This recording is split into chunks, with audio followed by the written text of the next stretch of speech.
Então não tinha essa coisa com a dublagem, assim, fazer a carreira aqui, não. Não tinha esse holofote em cima da Veio, dublagem. isso veio da década de 90 pra cá. É de 90 pra cá, é muito E recente. tem culpado, né? Tem nome. Tem. Foi embora até, né? Por causa disso. Carpio, né? O quê? Não, olha o Nelson Machado com aquele negócio. Não, tô fora. Ó. Então como é que era essa relação das pessoas, então, e da relação do Nelson com a dublagem, em ser dublador, em estar dublando? E gerava algum interesse? Tinha algum interesse das pessoas aparecerem, se mostrarem, fazer uma carreira nisso? Pessoas da dublagem? É. Não. Até um certo momento, o que eu sentia, eu achava muito estranho. Porque eu era nova geração, né?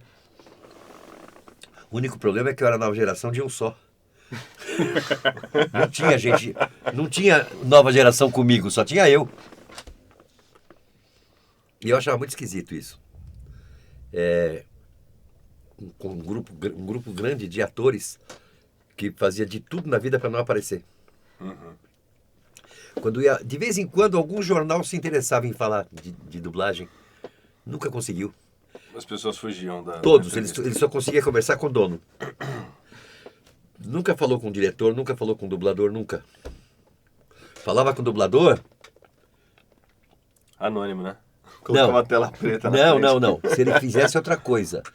E aí, no meio daquela conversa, falava da dublagem. Então o cara ia De divulgar passagem. a peça e de... Então, assim, Borges de Barros era entrevistado por causa da Praça da Alegria.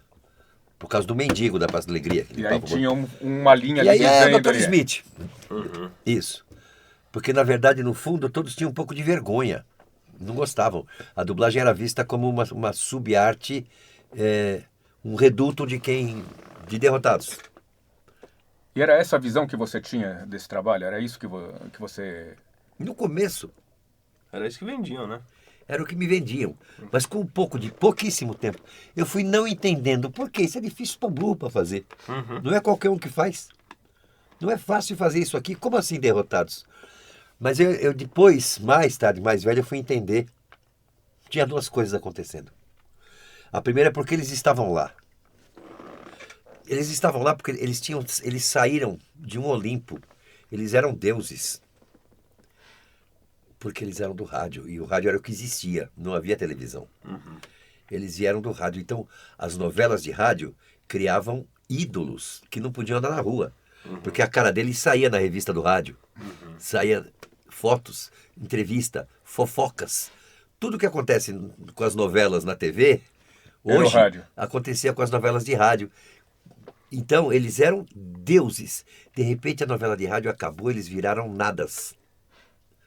E aí, para ganhar a vida, foram dublar. Foram botar sua voz em cara de ator americano.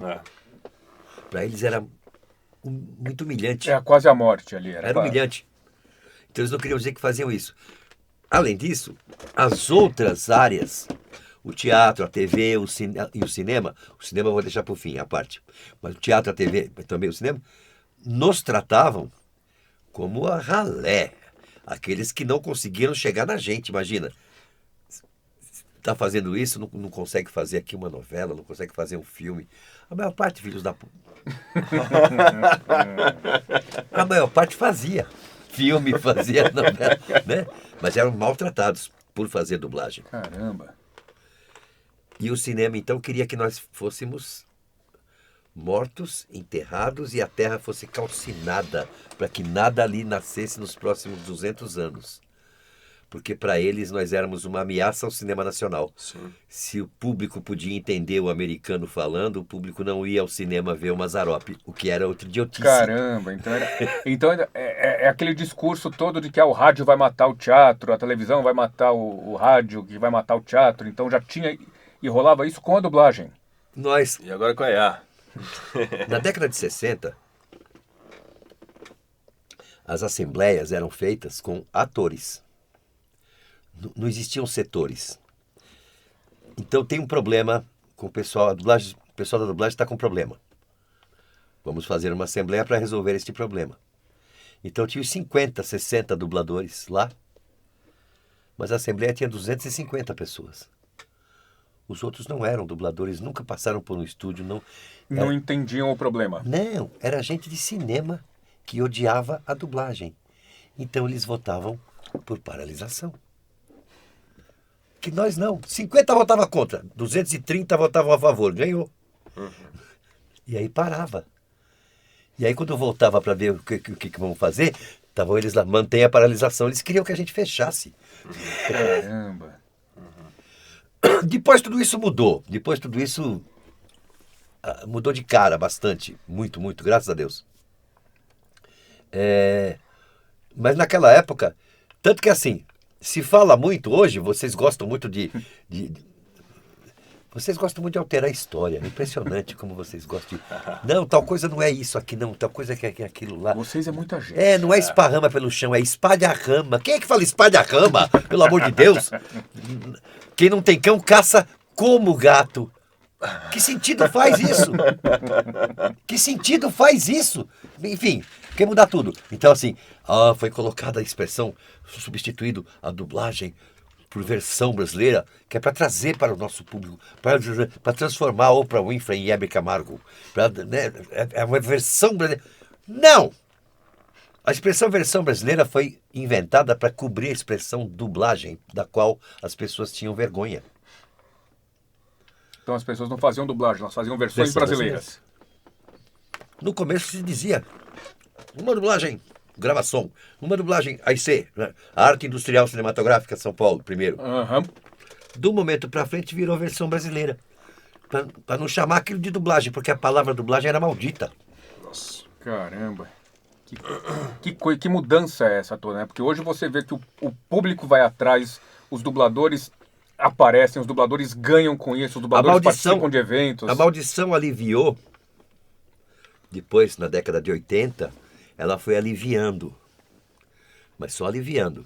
Na década de 90 é que foi a grande virada mesmo, que deixou de ser maldição para ser um sonho a ser seguido. A hora que entram principalmente os Cavaleiros do Zodíaco e os japoneses. E como é que foi pro Nelson isso? Como é que foi, de repente, o Nelson ser procurado, principalmente por causa do Kiko? Surpreendente. Porque até ali eu tinha uma formação de que dublador... Não, e foi de boa? Foi só... E já tinha um tempo de Kiko, né? Até essa mudança de educação de público. Não, o Chaves... surge quando? O Chaves fez essa mudança um pouco. Também, com certeza. Um pouco antes de Cavaleiros, mas não na proporção de Cavaleiros. Sim, mas depois da vinda de Cavaleiros e dessa mudança e da dublagem meio que virar meio que um produto ali que está sendo consumido também, além da obra original, consome-se a dublagem hoje, né? Aí tem fã, tem o cara procurando, tem o evento. Você acha que isso impactou e você foi procurado mais pelo Kiko depois dessa fase ou já era lá atrás? Já era lá atrás. O Chaves fez um pouco disso. Não tinha a proporção, não tinha o tamanho. O tamanho e a expansão de verdade, assim, qual é a palavra? A potência, né? Desse fã religioso. Porque assim, Cavaleiros principalmente, deixou de ser uma série, né? Cavaleiros é uma seita.